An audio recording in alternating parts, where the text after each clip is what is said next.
परमेश्वर का धन्यवाद आज के दिन के लिए। पिछले इतवार को दूसरा अध्याय में हमने देखा था वो स्वर्गदूतों से श्रेष्ठ है। आज हम देखना चाहेंगे मूसा से वो श्रेष्ठ है। जो हमने गीत गाया वो किस रीति से परमेश्वर का वचन हमें वर्णित करता है तीसरे अध्याय में कि वो मूसा से वो श्रेष्ठ है, कैसे वो श्रेष्ठ है, किस प्रकार से वो श्रेष्ठ है। आपको मालूम होगा पिछली बार जब हम 2 अध्याय में पढ़ रहे थे, दूसरे अध्याय के 13 पद तक हम गए थे। जल्दी से मैं दूसरे अध्याय के 14 पद से लेकर के 18 पद तक पहले आऊँगा और फिर उसके बाद तीसरे अध्याय में आएंगे। तो जब तीसरे अध्याय में आते हैं तो वहाँ पर हम हेडिंग देते हैं यीशु मसीह के बारे में, वो मूसा से श्रेष्ठ है। लेकिन जब हम इसको देखते हैं तो यहाँ पर लिखा है इस तरह से 13 पद, दूसरा अध्याय 13 पद से, और फिर मैं उस पर अपना भरोसा रखूँगा और फिर ये भी देख मैं और ये बच्चे भी जो परमेश्वर ने मुझे दिए हैं, अतः जिस प्रकार बच्चे मांस और लहू के सहभागी हैं तो वो आप भी उसी प्रकार उनमें सहभागी हो गया कि मृत्यु के द्वारा उसको जिसे मृत्यु पर शक्ति मिली है अर्थात शैतान को शक्तिहीन कर दे। यहाँ प्रभु यीशु मसीह के बारे में और हमने देखा था कि किस प्रकार से प्रभु यीशु मसीह स्वर्गदूतों से श्रेष्ठ है। और स्वर्गदूतों के बारे में हमने कुछ जानने की कोशिश कर थी कि स्वर्गदूत किस प्रकार से मनुष्य से फर्क है। बहुत सारी चीज़ों को हमने उस दिन विचार किया था। और यहाँ पर प्रभु यीशु मसीह के लिए प्रभु यीशु मसीह स्वर्गदूतों से श्रेष्ठ है, उसी को वर्णन करते हुए स्वर्गदूतों ने लिखा है। क्या लिखा है प्रभु यीशु मसीह के लिए कि जैसे बच्चे मांस और लहू के सहभागी हैं तो वो आप भी उसी प्रकार उनमें सहभागी हो गया। किन में?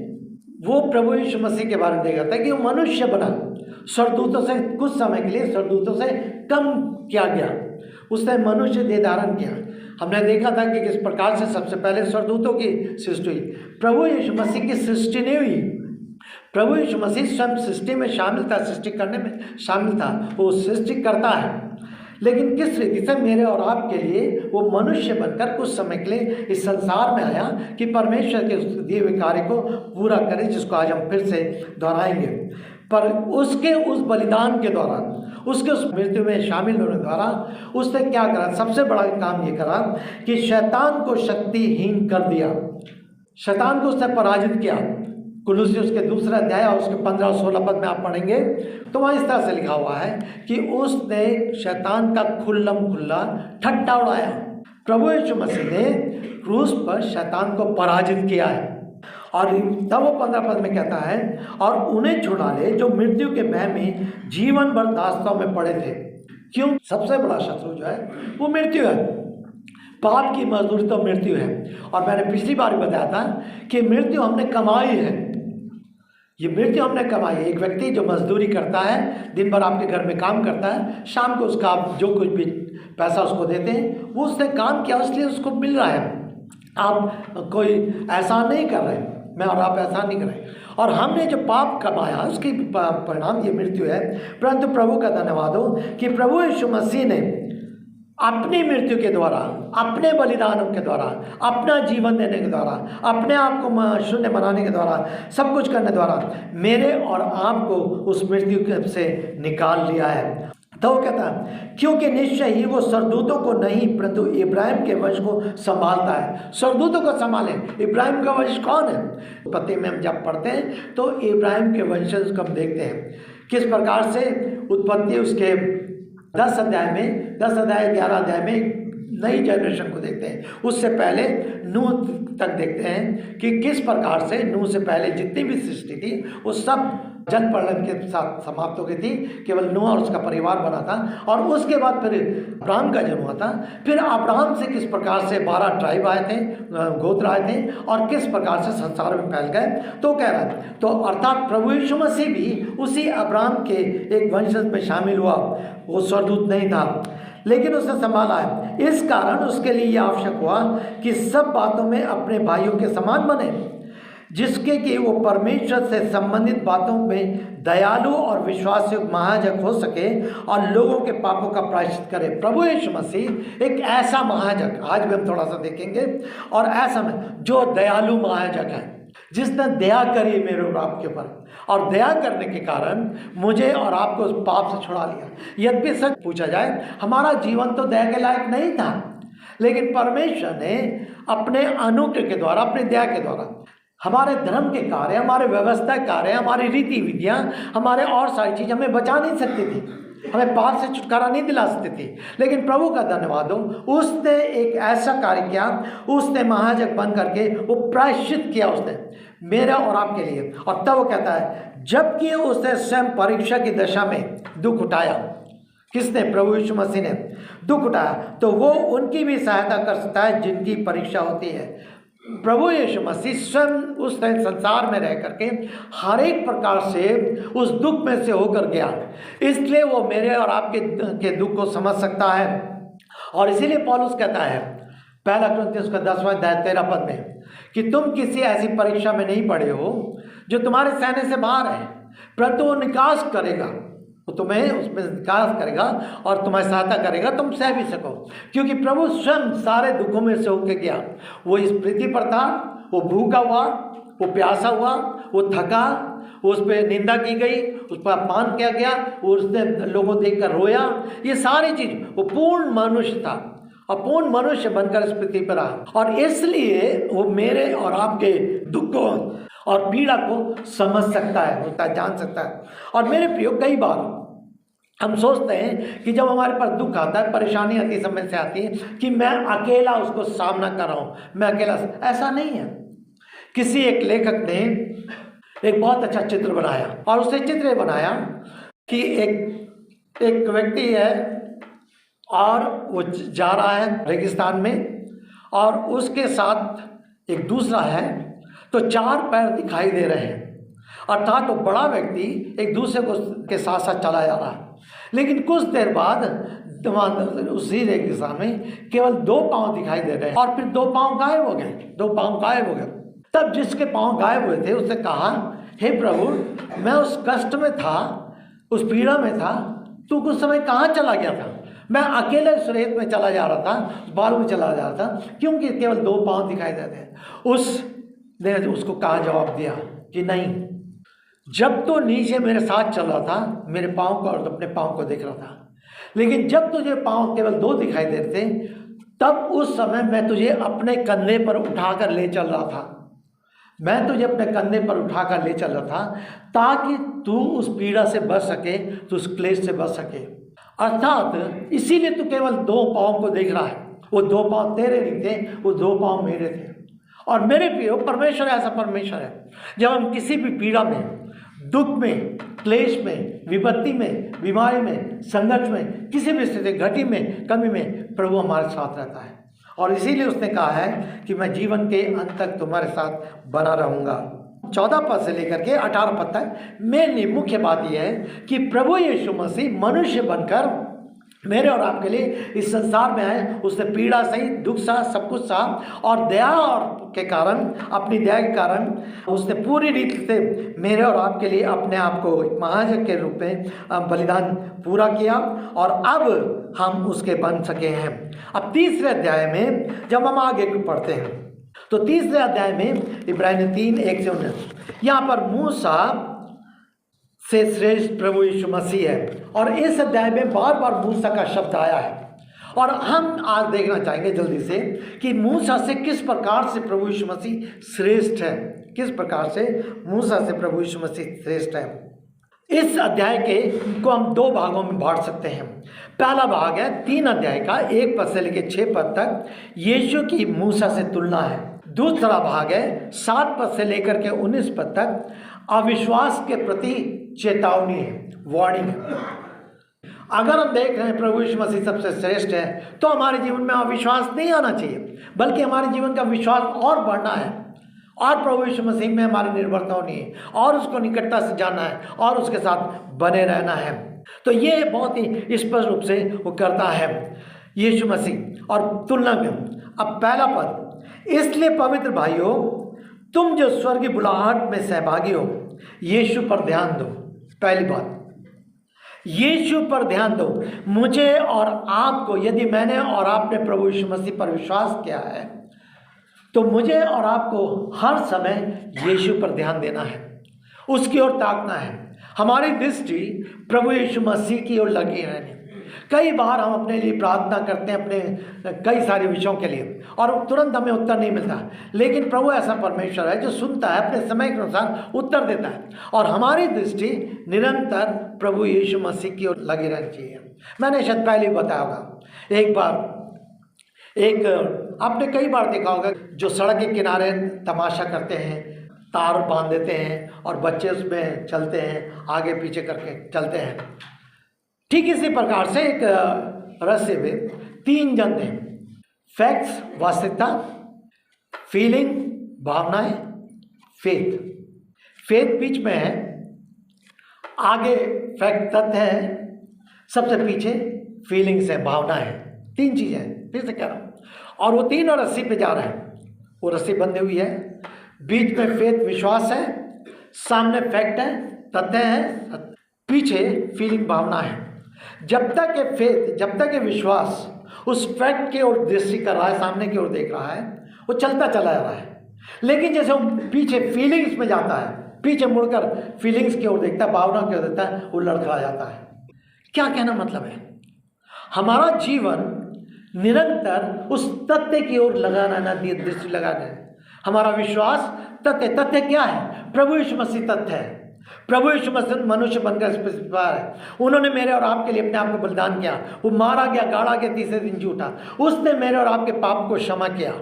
जब हमने अपने आप को पापी समझा, पापी जाने बाद मैंने पछतावा किया। ये बहुत ही ज़रूरी है कि मुझे और आप, ठीक है परमेश्वर पाप क्षमा करने वाला है, पर ऐसे नहीं, जब तक हम उससे पाप की क्षमा को मांगे ना, वो हमें पाप की क्षमा नहीं देता। हमें उसके पास आकर के अपने आप को पहचाना कि मैं पापी हूँ, मैंने पाप किया है और परमेश्वर की महिमा से मैं रहित हूँ। और तब उसके बाद जब प्रभु के पास आकर अपने पापों से पछतावा करता हूँ, अंगीकार करता हूँ, उस फैक्ट की ओर ध्यान रखता हूँ कि प्रभु यीशु मसीह ने मेरे आपको बलिदान किया है, और तब प्रभु मेरे और आपके पापों को क्षमा करता है और मैं निरंतर उसी की ओर दृष्टि करते हुए आगे बढ़ता हूँ। लेकिन जहाँ मैं भावनाओं में आता हूँ, किसी प्रकार की भावना में मैं डगमगाने लगता हूँ, तो एक विश्वासी के लिए, और यहाँ पर वो कह रहा है तुम यीशु पर ध्यान दो। क्यों कह रहा है? जिससे हम प्रेरित और महायाजक मानते हैं। 2 चीज़ें। प्रेरित, आप सोचते हैं कि केवल नए नियम में वही 12 प्रेरित थे, नहीं। प्रेरित का वास्तविक अर्थ यह है जो परमेश्वर की ओर से भेजा गया हो। प्रभु यीशु मसीह ने इन शिष्यों को चुना और चुन करके फिर बाद में इनको उन्होंने भेजा ताकि उसके सुसमाचार का प्रचार करें। और कुछ तो जिन्होंने प्रभु यीशु मसीह को देखा, जिन्होंने प्रभु यीशु मसीह को सुना, जिन्होंने प्रभु यीशु मसीह के आदेश को प्राप्त किया, यही पौलुस के साथ हुआ, यही बरनबास के साथ हुआ, वो आगे प्रेरित में जुड़ा। लेकिन पुराने नियम में हम मूसा को देखते हैं और मूसा से बढ़कर प्रभु यीशु मसीह प्रेरित है, जिसको परमेश्वर पिता ने इस संसार में भेजा। मूसा को हम देखते हैं जिसको परमेश्वर ने अद्भुत रीति से इस संसार में मूसा को भेजा। अब थोड़ा सा मूसा के बारे में जानना चाहेंगे, तब फिर मैं वापस आपके पास आऊँगा। तो पहले पद से लेकर 6 पद तक कई सारी चीज़ें हैं जो मूसा और यीशु की तुलना करके दिया गया है। पहले चीज प्रभु यीशु मसीह पर ध्यान दो, क्योंकि वो प्रेरित है और महायाजक है। जिस प्रकार परमेश्वर के सारे घराने में मूसा विश्वास योग्य बना रहा। मूसा को परमेश्वर ने चुना, बुलाया और एक विशेष अभिप्राय से भेजा। क्या भेजा था? मूसा मिस्र में पैदा हुआ था, आपको मालूम है, मिस्र थे। उस समय इस्राएली लोग मिस्र की गुलामी में थे और ये परमेश्वर से पुकार रहे थे कि हमें इस गुलामी से आप छुटकारा दीजिए, परमेश्वर छुटकारा दीजिए। और परमेश्वर ने अद्भुत रीति से, निर्गमन उसके पहले 2 अध्याय में हम पढ़ते हैं कि मूसा को परमेश्वर ने अपनी योजना में होकर वो उसने जन्म लिया और वो मिस्र में ही उसका लालन पालन हुआ। यद्यपि वहाँ पर बहुत सारी ऐसी बातें थी कि वो नहीं चाहते थे कि इब्री लड़के, इब्राहिमी जितने भी संतान हैं, खास से पुत्र जो हैं, वो आगे बढ़ें, क्योंकि उनको डर था कि अगर इब्री लड़के बढ़ते चले जाएंगे, पुरुष बढ़ते चले जाएंगे, तो एक दिन ये मिस्र को नाश कर देंगे या हमारे अधिकार को छीन लेंगे। और इसलिए ये आदेश निकाला गया था कि कोई भी इब्री लड़का होगा उसको तुरंत उसको मार डालना है। लेकिन हम जानते हैं किस प्रकार से उसको बचाया गया। और बाद में उसी राजमहल के फिरौन की बेटी ने उसका लालन पालन किया। फिरौन की बेटी ने क्योंकि मूसा देखने में बहुत ही सुंदर था। जब उसका जन्म हुआ तो उसको नदी में डाल दिया गया, रख दिया गया, टोकरी में रख के ताकि अपने हाथ से हम ना मारें, लेकिन डर था। और जब उसकी फिरौन की बेटी वहाँ पर नहाने आती है, देखती है बालक, छोटा सा बालक इस टोकरी में, वो उसको उठाती है, घर ले आती है और तब वो कहती है कि मैं इसका लालन पालन करूँगी। और वो 40 साल तक उसी की अधीनता में आगे बढ़ता रहा। तो निर्गमन उसका पहले अध्याय दूसरे अध्याय में हम बातें पाते हैं। तो लेकिन परमेश्वर ने अपनी योजना में होकर मूसा को बुलाया, तैयार किया और भेजा ताकि वो इस्राएलियों को मिस्र की गुलामी और बंधुआई से छुटकारा प्रदान करे, क्योंकि वो लोग छुटकारे की दुहार लगा रहे थे। पर वहाँ लिखा है कि वो क्या था, वो मूसा विश्वासी योग बना रहा परमेश्वर के घराने में, परमेश्वर के घराने में विश्वास। उसी प्रकार वो भी अपने नियुक्त करने वाले के प्रति विश्वास रखता। अब ये किसके लिए? प्रभु यीशु मसीह के लिए। किसको प्रभु ने नियुक्त किया था? परमेश्वर पिता ने यीशु मसीह को नियुक्त किया था। अब ये तो एक घराने में शामिल हुआ था, लेकिन परमेश्वर प्रभु यीशु मसीह तो वो है जो पूरी रीति से घराने का स्वामी है, मालिक है। वो घराने का केवल सदस्य नहीं, यहाँ भी आगे एक और बात देखेंगे, वो घराने का केवल सदस्य नहीं है, लेकिन वो स्वामी है, मालिक है, अधिकारी है, सर्वाधिकारी है। और वो बनाने वाला है, घर को बनाने वाला है, घराने को बनाने वाला है।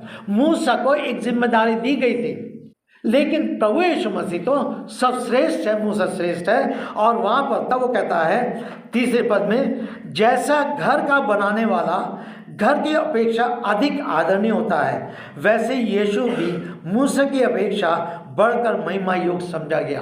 घर का बनाने वाला कौन? प्रभु यीशु मसीह ने घर को बनाया है, वो बनाने वाला। अब ठीक है, वो बनाने वाले हैं, उन बना रहे हैं, मेहनत कर रहे हैं, मजदूर मिस्त्री मेहनत कर रहे हैं, लेकिन जो वहाँ बना रहे हैं या वहाँ पर किसी को किराए पे रख देंगे तो वो स्वामी नहीं होंगे। स्वामी वो है जो खड़े होकर बनवा करके धन और सब कुछ लगा के देख रहे हैं, वो उस घर के मालिक होंगे।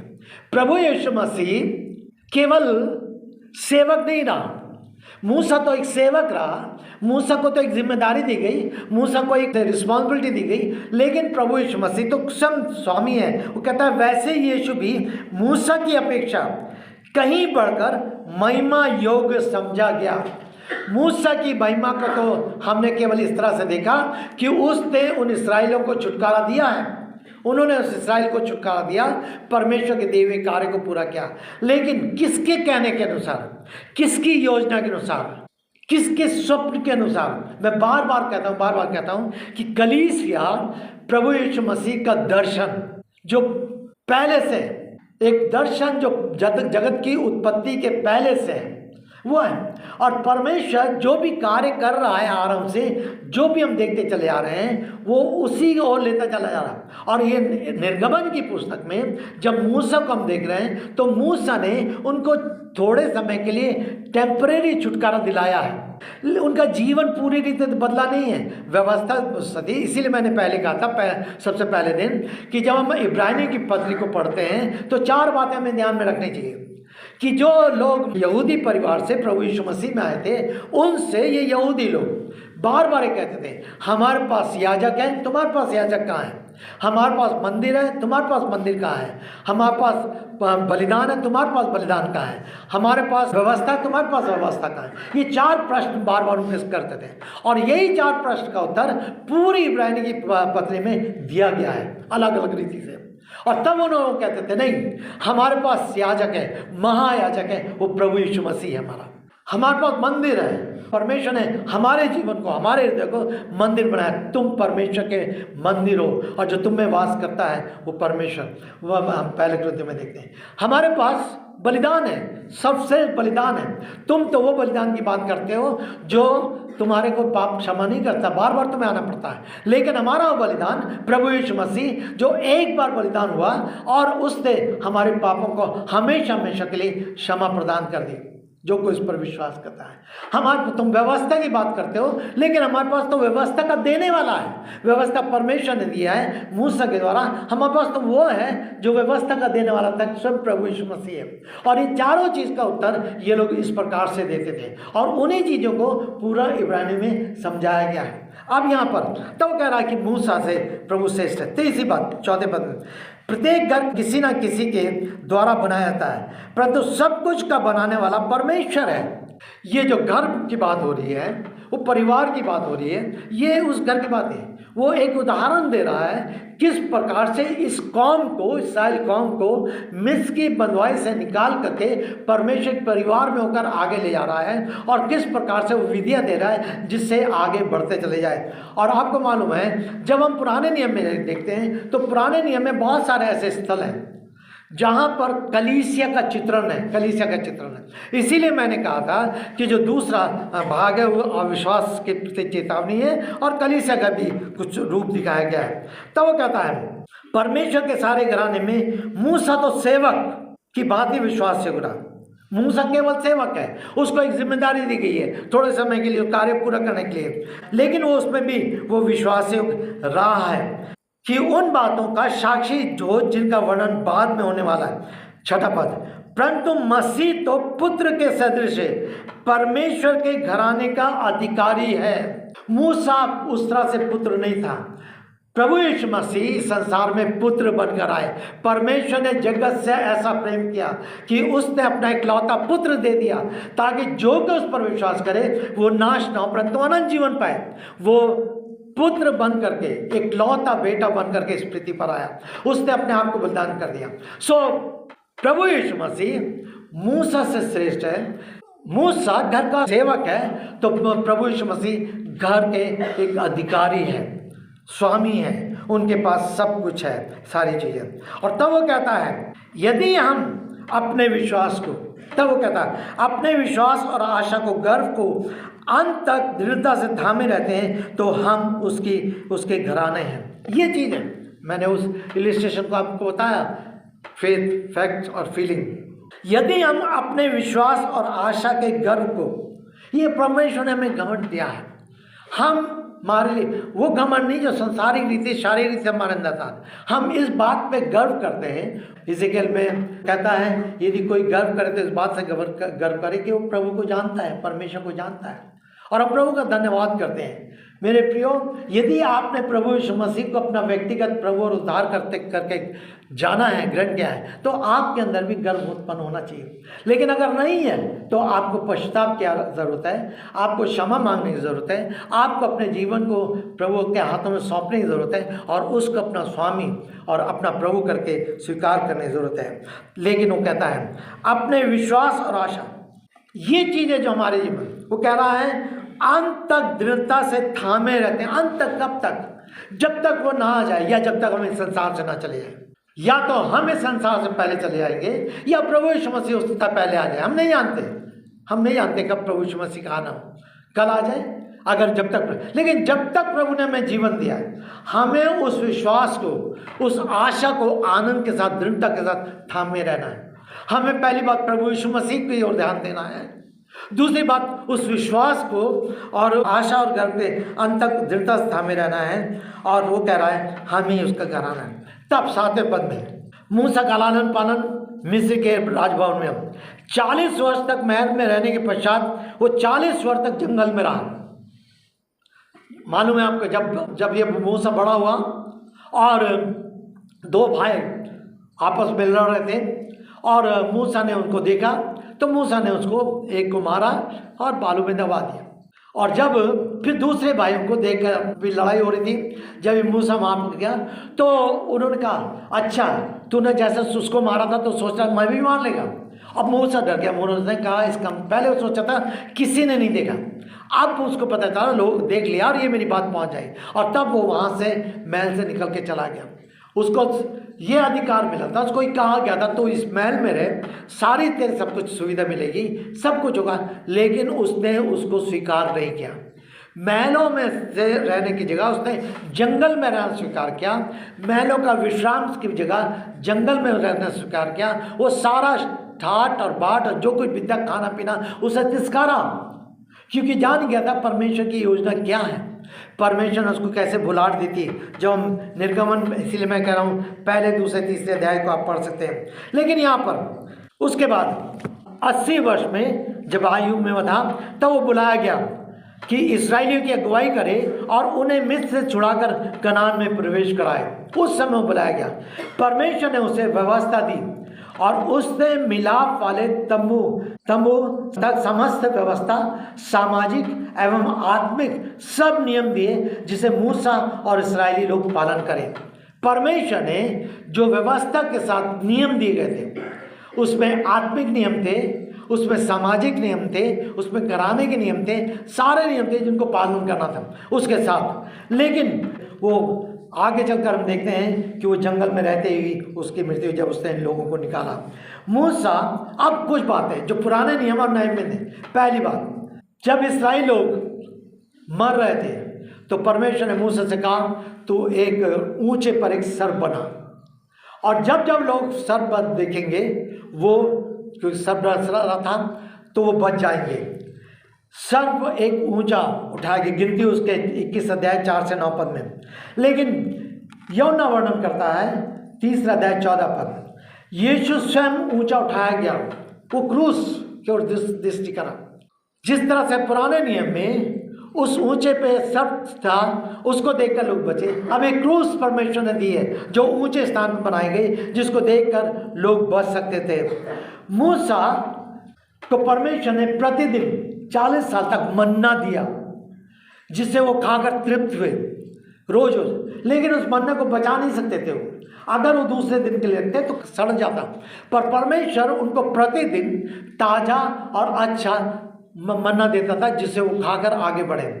प्रभु यीशु मसीह स्वयं हमारा वो मन्ना है जो स्वर्ग से उतरा है, जो जीवनदायक है, जिसके लिए यूहन्ना उसके 6 अध्याय 31 पद में लिखा है, जीवन की रोटी मैं हूँ, जो इसमें से खाएगा वो कभी ना मरेगा, कभी ना भूखा रहेगा, कभी ना मरेगा। तीसरी बात, मूसा बाल अवस्था में उसको बचाया गया, क्योंकि उसको मार दिया जाता, पर उस समय बचाया। और प्रभु यीशु मसीह को भी 2 साल तक उसको बचाया गया। जब उसका जन्म हुआ तो पता चला, अब फिरौन राजा ने आदेश दिया था कि ठीक है, जितने भी 2 साल के बच्चे हैं, बालक हैं, उनको सब को मार दिया जाए। नए नियम में मत्ती में बात पाते हैं, क्योंकि प्रभु यीशु मसीह को लोग जो दर्शन करने के लिए आए थे, मजूसी लोग वापस उसके पास नहीं आए। इधर मूसा को मारा जा रहा था ताकि वो अगुवाई ना कर पाए, वो अगुवा ना बन पाए। लेकिन यहाँ पर नए नियम में प्रभु यीशु मसीह को, मूसा तो थोड़ी देर के लिए इसराइल को अगुवाई करके मिस्र से निकाला था, लेकिन प्रभु यीशु मसीह अपने स्वयं के बलिदान के द्वारा मनुष्य को पाप से आज़ाद कराने वाला था, स्वतंत्र कराने वाला था, उसको अनंत काल तक एक राज में प्रवेश कराया। मूसा इसराइलियों को मिस्र से निकालकर कनान में प्रवेश कराता, और कनान जो है वो स्वर्ग का एक प्रतीक था, एक वो स्थान था जहाँ पर सब कुछ अच्छा ही अच्छा था। बाद में कनान को भी हम बिगड़ा हुआ देखते हैं। तो वो यहाँ पर चेतावनी, अब चेतावनी क्या है? जैसा पवित्र आत्मा कहता है, यदि आज तुम उसकी आवाज़ सुनो तो अपने हृदय को ऐसे कठोर मत करो जैसे जंगल परीक्षा के दिन में उन्होंने मुझे क्रोध दिलाकर कहा था। क्या हुआ था? इस्राएली लोगों को मूसा अगुवाई कर रहा है और मिस्र की बंधुआई से निकाल करके धीरे धीरे करके आगे बढ़ा रहा है ताकि वो कनान में प्रवेश करे। और हम जब यहोशू में आते हैं, यहोशू की पुस्तक में, तो वहाँ पर हम देखते हैं कैसे वो लोग कनान में प्रवेश करा है उन्होंने, और किस तरह से कनान उनको बांटा गया है, और वहाँ पर उन्होंने अपने अपने स्थान पे आगे बढ़ करके जगह को लिया है और आगे बढ़ा है। पर यहाँ पर कह रहा, अब ये जो है भजन संहिता 95 जो आज हमने पढ़ा, उसी का कोटेशन है 7 अध्याय से 11 पद तक। इसीलिए हम रिलेटेड वचन पढ़ते हैं ताकि उसको हम समझ, जो पढ़ा था उसी में है। अब क्या वो कह रहा है? तुम अपने आप को ऐसा कठोर मत करो। पहली बात, यदि आज तुम अपनी उसकी आवाज़ सुनो, हम परमेश्वर की आवाज़ को जब हमारे कानों में आती है, वचन हमारे कानों में आता है, संदेश उसका हमारे कानों में आता है, हमें अपने हृदय को कठोर नहीं करना है, हमें उसके वचन का सम्मान करना है। और क्या हुआ था? इस्राएलियों ने यही किया था। इसराइलियों ने परमेश्वर के वचन को तिरस्कार किया था, व्यवस्था को तिरस्कार किया था। बार बार परमेश्वर मूसा को अपने पास बुलाता था ऊपर। मैंने पिछली बार बताया था जब हम प्रकाशित वाक्य देख रहे थे 4 अध्याय में, देखा था कि जैसे यूहन्ना को परमेश्वर ने बुलाया, उसी प्रकार से 7 बार निर्गमन की पुस्तक वर्णन करती है मूसा को परमेश्वर ने ऊपर बुलाया और उससे बातचीत की। चाहे व्यवस्था देनी हो, चाहे नियम देने हो, चाहे और कुछ बात करनी हो, उससे बात करिए। और मूसा परमेश्वर के पास जाता था, नीचे आता था, नीचे आके इस्राएल के लोगों को सारी बातें बताता था जो मूसा के साथ। लेकिन उनका क्या हुआ, मूसा जब थोड़ी देर हो गई तो हारून खड़ा हुआ, सब खड़ा हुआ, उन्होंने अपने सोना इकट्ठा करा और एक बछड़ा बना दिया। और तब क्या कहने लगे, यही हमें मिस्र से लेकर आया है, यही हमें मिस्र। इनके मन ऐसे कठोर हो गए थे, सब कुछ भोजन उनको दिया जा रहा था, चरवाई उनकी की जा रही थी, रात्रि में परमेश्वर को अग्नि का खंभा बनकर उनकी अगुवाई करता था, दिन में बादल का छाया बनकर उनके साथ अगुवाई करता था। जब जब ये यात्रा करते थे परमेश्वर देख रहा था, भोजन देख रहा था, फिर भी इनके मन कठोर थे, फिर भी कुड़कुड़ा रहे थे, फिर भी ये यहाँ तक ऐसी स्थिति आ गई कि मूसा भी क्रोधित हो गया। मूसा ने भी पट्टी को थक गया और पट्टी को तोड़ डाला। सब कुछ प्राप्त।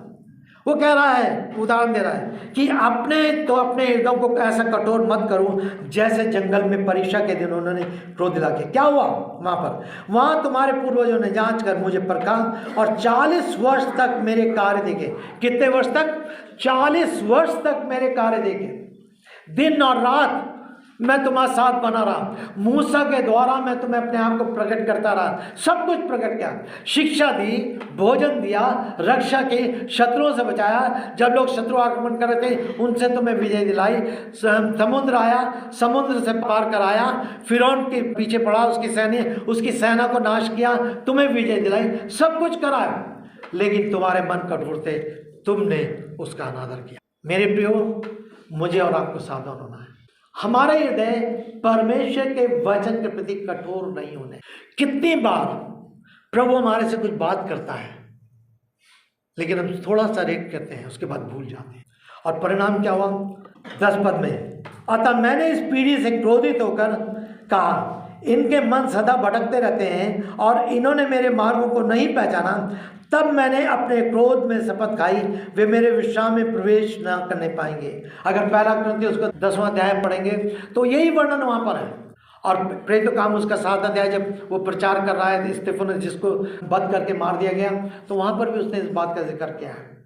और पहला ग्रंथ तो कह रहा है क्या हुआ, पीढ़ी क्रोधित होकर इनके मन सदा भटकते रहे और इन्होंने मेरे मार्गों को नहीं पहचाना। मेरे प्रियो, आज तो प्रभु ने मेरे और आपके लिए और सरल किया है। मुझे और आपको पवित्र आत्मा दिया है, मुझे और आपको अपना जीवित वचन दिया है, मुझे और आपको परमेश्वर ने अच्छे गुण दिए हैं। और आज भी अगर हम अपने मनों को कठोर करें तो इससे भयंकर और बात नहीं होती। परमेश्वर हमारे साथ बहुत कठोरता से व्यवहार करेगा। तब वो कह रहा है वो प्रवेश न करने पाए। कितने हजार लोग उस पीढ़ी के नाश हो गए। 12 पद, इंपॉर्टेंट पद, हे भाइयों सावधान रहो। अब वो कह रहा है पहली चीज यीशु की ओर ध्यान दो, दूसरी चीज अंत तक विश्वास और आशा को गर्व से थामे रहो, तीसरी चीज अपने आवाज सुनो, मन को कठोर मत करो, चौथी चीज सावधान रहो कहीं ऐसा ना हो कि तुम में से किसी का मन दुष्ट और अविनाशी हो जाए और तुम जीवित परमेश्वर से दूर हो जाओ। सावधान रहो। 5वीं बात, सावधान रहो। मुझे और आपको सावधान रहना है। यदि मैंने और आपने अपने जीवन को प्रभु यीशु मसीह के हाथों में दिया है, प्रभु को ग्रहण किया है, विभिन्न परिस्थितियाँ आ सकती हैं। बार बार मैं दोहराता हूँ इन शब्दों को। बीमारी आ सकती है, मृत्यु आ सकती है, कठिनाई आ सकती है, सब कुछ होता है, लेकिन हमारे मन कठोर ना हो। और वो कहता है कि हमें ऐसा ना हो कि हम दुष्ट अविश्वासी हो जाए और तुम जीवित परमेश्वर से दूर हो जाओ। लेकिन तब उसके बाद जब तक आज का दिन कहलाता है तुम दिन प्रतिदिन एक दूसरे को प्रोत्साहित करो। हमें एक दूसरे को प्रोत्साहित करना है। हमने अभी मूसा के बारे में बहुत सारी चीज़ें मैंने छोड़ दी, लेकिन यहाँ पर प्रभु यीशु मसीह की नित्य स्वयं ये हमने देखा है। यीशु मूसा की अपेक्षा श्रेष्ठ है, ये हमने देखा है। यीशु परमेश्वर घर का स्वयं अधिकारी है, ये हमने देखा है।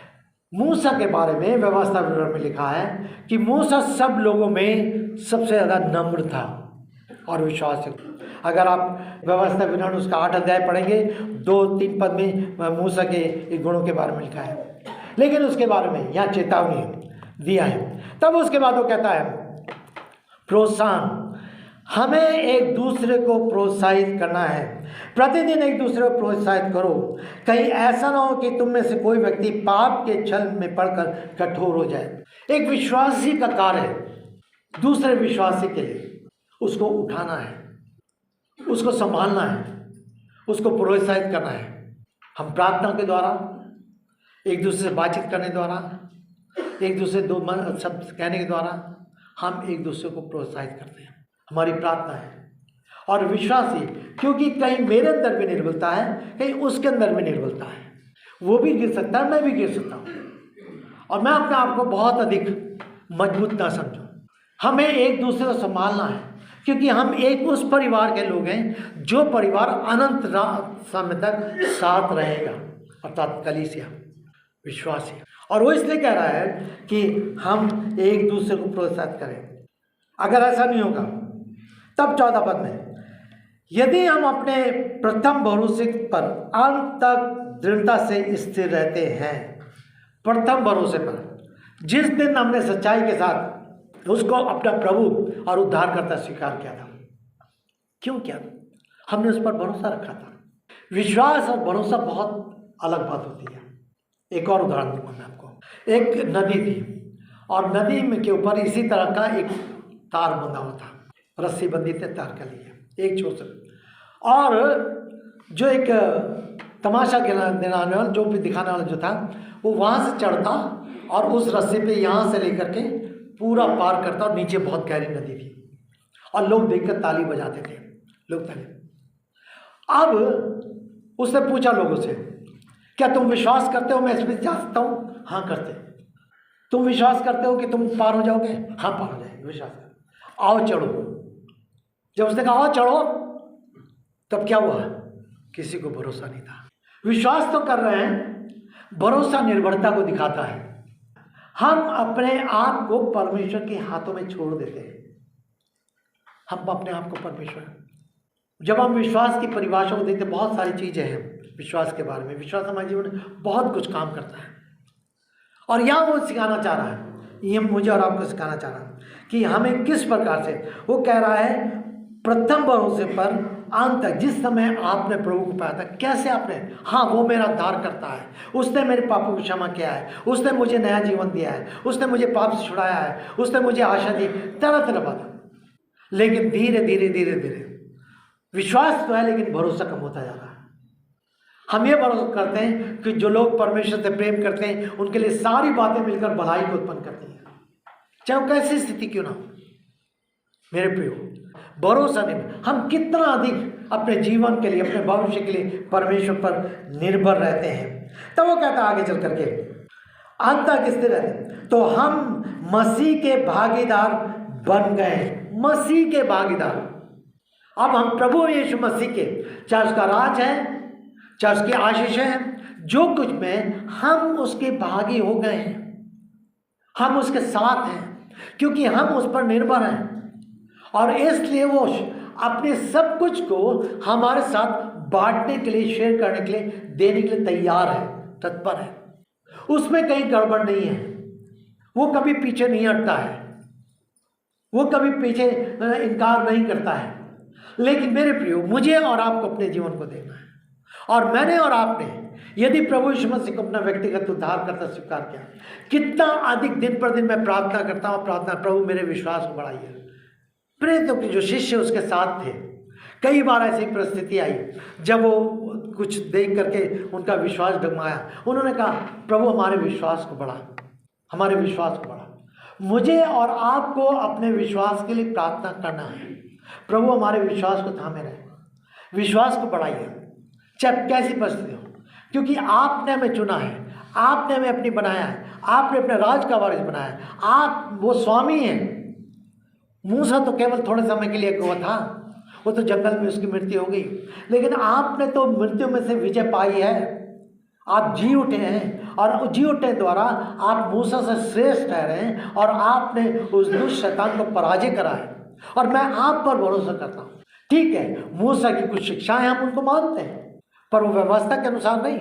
बहुत सारे पुराने नियम में ऐसी चीज़ें जो मेरे और आपके लिए हैं जिनको हमें मानना है। पर यहाँ पर वो कहता है, तब वो कहता है 15 पद में, जब कि कहा गया यदि आज तुम उसकी आवाज़ सुनो, वही पद जो 7वें पद में है, वही रिपीट है, दोबारा है, सुनो, यदि आज तुम उसकी आवाज़ सुनो तो अपने हृदयों को ऐसा कठोर ना करो जैसा उन्होंने क्रोध दिलाने के समय में कहा था। ये दोबारा है, वो लेखक दोबारा इसको रिपीट कर रहा है, जो 7 और 8 पद है और दोबारा 15 पद है। और ये भजन संहिता आप 95:7 पढ़ेंगे, दाऊद कोट करता है। अर्थात क्या है, दाऊद एक प्रार्थना कर रहा है, दाऊद एक सोच रहा है और मुझे और आपको परमेश्वर से प्रार्थना करना है। तब 16 से लेकर 19 पद तक जल्दी से मैं समाप्त कर रहा हूँ। क्योंकि किन लोगों ने सुन बोध दिलाया, क्या वास्तव में उन सब ने नहीं जो मूसा की अगुवाई में मिस्र से निकले थे? वो मिस्र से निकाले गए, उन्होंने परमेश्वर के हाथ को देखा, सामर्थ्य हाथ को देखा, परमेश्वर के आश्चर्य कर्मों को देखा, सब कुछ वे वहां से निकाले गए, देखा उन्होंने। फिर भी क्या हुआ उनका? फिर भी उनके जीवन में अविश्वास पाया गया। मेरे प्रियो, मुझे और आपको सावधान रहना है, क्योंकि किन लोगों ने सुनकर क्रोध दिलाया, क्या वास्तव में उन सब ने नहीं जिन्होंने मिस्र की अगुवाई, मूसा की अगुवाई में, वो किन लोगों से 40 वर्ष तक क्रोधित रहा, 40 वर्ष तक जंगल में लिए। परमेश्वर का वचन कहता है जो रास्ता 11 दिन में पूरा होना चाहिए था, 11 दिन में, उसको परमेश्वर ने घुमा घुमा के 40 साल लगा दिए थे। वो इसलिए ताकि परमेश्वर देखे तुम्हारे मन में क्या है। व्यवस्था विवरण 8वां अध्याय पढ़ेगा, तुम्हारे मन को जाने जांचे, वो देखे तुम्हारे मन में क्या है। तुम परमेश्वर से प्रेम करते हो कि नहीं करते हो, परमेश्वर की मानते हो ना मानते हो। और कई बार बहुत सारी चीज़ें हमें परमेश्वर लंबे रास्ते से ले जाता है। हम लोग शॉर्टकट पसंद करते हैं ना, कहीं जा रहे होंगे, कांटे भी होंगे, कूदते काते शॉर्टकट, ये सब रास्ता छोटा है, हर जगह शॉर्टकट। मसीह जीवन में भी शॉर्टकट चाहते हैं। अब ये मतलब नहीं कि हम आलस बन करके रहें कि हम नहीं, लेकिन परमेश्वर की योजनाएं अलग होती हैं। परमेश्वर चाहता है हम उस पर निर्भर हो सकें। और ये लोग 40 वर्ष तक देखने बाद तब क्या हुआ, ये प्रवेश नहीं कर सके, ये प्रवेश नहीं कर सके। यहाँ पर वो कहता है कि 40 वर्ष तक क्या उनसे नहीं जिन्होंने पाप किया और जिनके शव जंगल में पड़े रहे। क्या हो गया जब इन्होंने ऐसा जीवन हुआ, परमेश्वर क्रोधित हुआ जंगल में। ये उस यहोशू की पुस्तक को देखते हैं, हम उसमें नहीं प्रवेश कर सके। परमेश्वर ने एक नई पीढ़ी को वहाँ पर लेके गया था, जो पुरानी पीढ़ी थी कुड़कुड़ाने वाली, वो उसमें नहीं जा सकेगी। और ये इस बात का दर्शाता है कि हमारे जीवन में, मसीह जीवन में कुड़कुड़ाहट नहीं होनी है, बल्कि परमेश्वर पर निर्भरता ज़्यादा होनी चाहिए। और तब क्या कहता है वो 18 पद, उसने किन से शपथ खाई कि तुम मेरे विश्राम में प्रवेश नहीं करने पाओगे? क्या उनसे नहीं जिन्होंने आज्ञा ना मानी, उनसे नहीं कि जिन्होंने आज्ञा ना मानी। अतः हम देखते हैं कि अविश्वास के कारण ही वे प्रवेश ना करने पाए। तो ये तीसरा अध्याय यद्यपि मूसा और यीशु मसीह की तुलना है, लेकिन बहुत सारी चीज़ें मूसा के बारे में देख सकते हैं पुराने नियम में, और जो यीशु मसीह से तुलना कर सकते हैं, बहुत सारी बातें। लेकिन यहाँ पर खास बात, एक बात है जिसे मैं देख लूँ कि हम जब इब्रानी पत्र को अध्ययन कर रहे हैं तो इस बात को कि हमें किस प्रकार से मसीह में विश्वास में बढ़ते जाना है। इसीलिए इब्रानी का लेखक कि 11 अध्याय विश्वास के बारे में सबसे ज़्यादा बात करता है। करीब 17 उदाहरण है वो देता है जिन्होंने विश्वास के द्वारा क्या कुछ नहीं किया। जब हम आएंगे उसमें आगे चल करके तब हम देखेंगे। और मुझे और आपको फिर से प्रार्थना करनी चाहिए, प्रभु मेरे विश्वास को बढ़ाइए। दोहराऊंगा जल्दी से, और दोहराने में पहली बात कि हमें अपने जीवन में क्या करना है, हमें प्रभु यीशु मसीह की ओर दृष्टि करना, बनाए रखना है, प्रभु यीशु मसीह को देखना है। दूसरी बात, हमें उस विश्वास को, आशा को थामे रहना है, चाहे कैसी परिस्थिति क्यों ना। तीसरी बात, हमें मन को कठोर नहीं, हृदय को कठोर नहीं होने देना है। चौथी बात, हमें अविश्वासी नहीं होना है। पांचवी बात, हमें पूरी रीति से परमेश्वर पर भरोसा रखते हुए उस पर निर्भर होना है।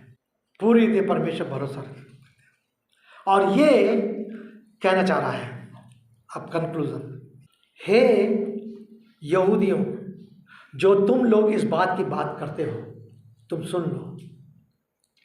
तुम केवल इन चीज़ों को लेकर चल रहे हो, पर हमारे परमेश्वर ने प्रभु यीशु मसीह में ये सब कुछ हमारे लिए क्या है, और अब हमें इन चीज़ों को लेकर आगे बढ़ना है, और यही चीज़ें हमें आनंद में प्रवेश कराएंगी।